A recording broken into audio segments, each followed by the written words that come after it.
ایک وقت کی بات ہے کہ ایک خوبصورت اور چھوٹے سے گاؤں نورپور میں ایک غریب لڑکا رہتا تھا جس کا نام تھا فراز۔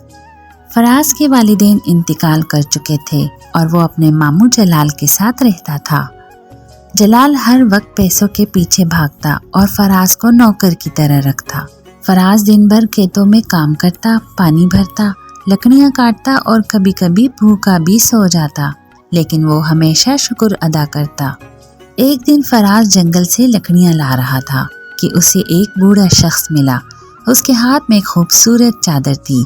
بزرگ نے کہا، بیٹا میں نے تمہیں دیکھا ہے، تم بہت محنتی اور ایماندار ہو، یہ جادوئی چادر تمہارے لیے ہے۔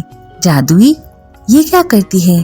بس تم یہ کہو چادر مجھے نعمت عطا کر، تو چادر ہر بار کھانا، سونا اور ضرورت کی چیزیں نکال دے گی، لیکن یاد رکھو اسے صرف نیک کاموں کے لیے استعمال کرنا۔ فراز نے چادر لی، شکر ادا کیا اور گھر واپس آ گیا۔ اس رات جب فراز نے چادر بچھائی اور کہا، چادر مجھے نعمت عطا کر، تو اچانک چادر پر لذیذ کھانے، مٹھائیاں، نرم بستر اور قیمتی چیزیں آ گئیں۔ فراز کی آنکھوں میں خوشی کے آنسو آ گئے، لیکن اس نے چادر کا راز کسی کو نہ بتایا۔ ماموں جلال نے ایک دن فراز کو چھپ کر چادر استعمال کرتے دیکھ لیا۔ اس کی آنکھوں میں لالچ آ گیا۔ اس نے دل میں سوچا، اگر یہ چادر میرے ہاتھ لگ جائے تو میں امیر ترین آدمی بن جاؤں۔ اگلی رات وہ خاموشی سے فراز کے کمرے میں آ گیا، اصلی چادر چرا لی اور ایک عام چادر رکھ دی۔ جلال نے چادر بچھائی اور کہا، چادر مجھے نعمت عطا کر، مگر چادر ساکت رہی۔ وہ چیخا، گڑ گڑایا، ناچا، لیکن چادر نے کچھ نہ دیا۔ وہ غصے میں آ گیا۔ اس نے چادر واپس لا کر فراز کو طعنہ دیا، جھوٹ بولتا ہے تو، یہ چادر تو کچھ بھی نہیں کرتی۔ فراز نے جب چادر دیکھی تو سمجھ گیا کہ یہ وہ چادر نہیں۔ وہ خاموش رہا کیونکہ وہ نیکی سے برائی کا جواب نہیں دیتا تھا۔ فراز دوبارہ جنگل گیا۔ نادر بزرگ وہیں بیٹھے تھے۔ بابا جی میں معافی چاہتا ہوں، چادر مجھ سے چھن گئی۔ ایماندار انسان سے کچھ چھینا نہیں جا سکتا، یہ لو ایک اور تحفہ۔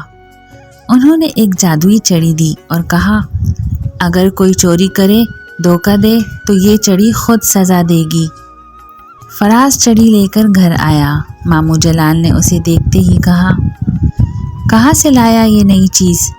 ماموں چادر بھی چوری ہو گئی تھی، یہ چڑی اس کا بدل ہے، اگر کوئی چوری کرے گا تو یہ خود بتا دے گی۔